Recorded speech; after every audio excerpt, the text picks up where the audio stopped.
kembali lagi bersama saya Cindy Nguru di sini. Pada video sebelumnya, kita sudah membahas mengenai persamaan dan perbedaan dari belalang dan laba-laba, dan juga mata dan alat mulut dari serangga. Nah, pada kesempatan ini, saya akan membahas mengenai tipe-tipe kaki serangga. Namun sebelum itu, kita perlu tahu bahwa kaki serangga itu berada pada bagian dada atau toraks. Toraks atau dada merupakan segmen atau ruas atau takmak kedua dari tubuh serangga yang dihubungkan dengan kepala oleh semacam leher yang disebut cervix. Pada toraks terdapat alat-alat tambahan yaitu kaki dan sayap. Kaki serangga terdiri dari 3 pasang atau hexapoda yang masing-masing terdapat pada ketiga ruas dada. Dada atau toraks terdiri dari 3 ruas yaitu protoraks atau ruas dada pertama, mesotoraks atau ruas dada kedua, dan metatoraks atau ruas dada ketiga. Pada tiap ruas tersebut terdapat 1 pasang kaki. Toraks biasanya berbentuk seperti kotak. Bidang atas disebut notum, tergum atau dorsum, bidang samping disebut pleura atau pleuron, dan bidang bawah disebut sternum atau venter. Kaki serangga terdiri dari 5 ruas, yaitu yang pertama, koksa, yaitu ruas kaki yang terletak pada pangkal kaki dekat dada atau protoraks. Dalam bentuknya yang simetris, koksa merupakan kerucut, tapi umumnya lonjong atau mungkin hampir bulat. Koksa dihubungkan dengan tubuhnya oleh membran persendian yang disebut corium koksa yang melingkupi pangkalnya, dan pada ujung koksa terdapat 2 buah sendi yang menghubungkannya dengan trochanter. Yang kedua, trochanter merupakan segmen pangkal dari telopidid. Ruasnya kecil, dapat bergerak bebas dengan sendi yang letaknya horizontal pada koksa. Sambungannya dengan pangkal femur lebih kuat. Yang ketiga, femur merupakan segmen kaki ketiga dan biasanya terpanjang dan terkuat, tetapi mempunyai variasi dalam ukuran besarnya. Besar kecilnya femur umumnya tergantung pada besarnya otot-otot tibia yang ada di dalamnya, tetapi kadang-kadang membesar dan berubah bentuk sesuai dengan fungsinya yang lain dengan otot-otot tibia. Yang keempat adalah tibia. Tibia biasanya lebih ramping tetapi kurang lebih sama panjang dengan femur. Pada bagian ujung tibia biasanya terdapat duri-duri atau taji. Yang kelima, tarsus. Terletak di ujung tibia yang tersusun atas 1-5 ruas, serta pada ujungnya terdapat 1 atau 2 kuku. Pada kuku terdapat struktur menyerupai bantalan yang disebut pulvulus atau arolium. Serangga merupakan salah satu makhluk hidup yang mengalami adaptasi morfologi. Bagian serangga yang paling mudah untuk diamati adalah bagian kakinya.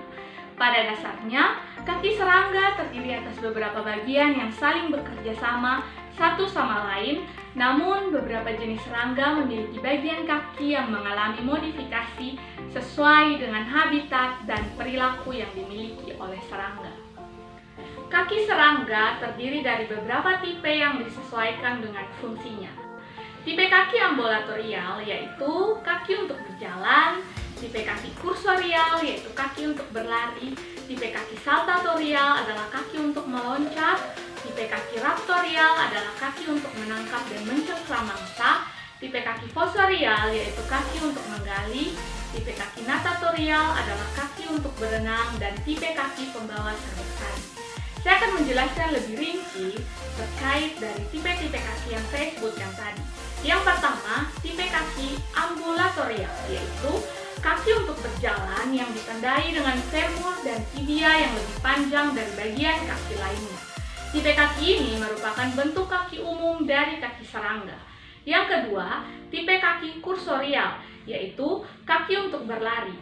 Ruas-ruasnya itu cukup ramping, contohnya terdapat pada lipas dan kumbang. Yang ketiga, tipe kaki saltatorial adalah kaki untuk meloncat yang dicirikan oleh bagian femur yang membesar dan kuat pada kaki belakang, contohnya jangkrik dan belalang. Tipe kaki yang keempat yaitu tipe kaki raptorial adalah kaki untuk menangkap dan mencengkram mangsa, di mana pada kaki depan femur membesar dan tibia dilengkapi duri-duri. Contohnya kaki depan belalang sembah. Yang kelima, Tipe kaki fosorial yaitu kaki untuk menggali yang dicirikan oleh bentuk kaki depan yang pipih seperti spatula.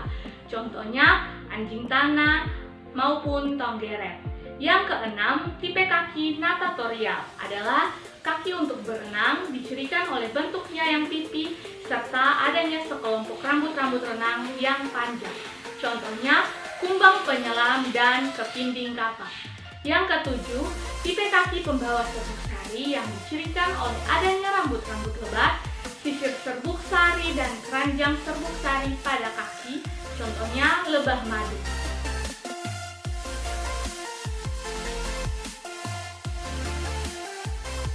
Macam-macam tipe kaki yang sudah saya jelaskan termasuk kaki yang sebenarnya. Kaki tersebut berluas-luas dan berpangkal pada toraks. Kaki pada beberapa jenis serangga memiliki struktur khusus yang sesuai dengan fungsinya. Beberapa struktur tersebut antara lain, yang pertama, curriculum, terdapat pada kaki lebah madu yang merupakan wadah atau tempat tepung sari. Yang kedua, tympanum, terdapat pada tibia kaki depan dari belalang berantena panjang, dan jangkrik yang berfungsi sebagai alat pendengar. Yang ketiga, pada beberapa jenis serangga terdapat berbagai tipe struktur alat indera pada kakinya. Misalnya, sesili pada tarsi, kaki depan lalat rumah yang berfungsi untuk merasakan makanan. Pada toraks terdapat juga alat tambahan yaitu sayap. Nah, serangga ini merupakan satu-satunya binatang invertebrata yang memiliki sayap.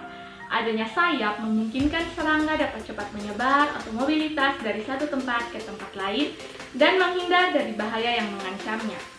Sayap serangga terbentuk dari helaian kulit besi sederhana yang dapat digerakkan karena adanya otot-otot yang melekat di dasar sayap di dalam dinding badan.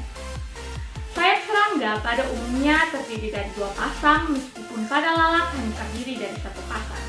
Sayap depan terdapat atau berpangkal pada ruas dada kedua, sedangkan sayap belakang berpangkal pada ruas dada ketiga.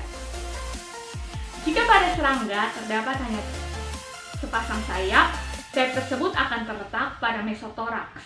Dan jika ada dua pasang, kedua sayap tersebut akan terdapat pada mesotoraks dan metatoraks.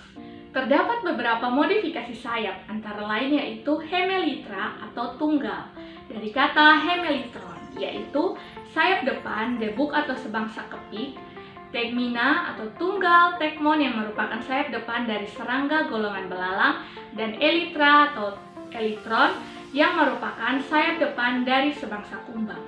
Pada diptera atau bangsa lalat, sayap terdiri dari satu pasang. Sayap belakang mereduksi menjadi pendek, strukturnya seperti tongkat yang disebut halter. Halter ini berfungsi sebagai alat keseimbangan pada waktu terbang.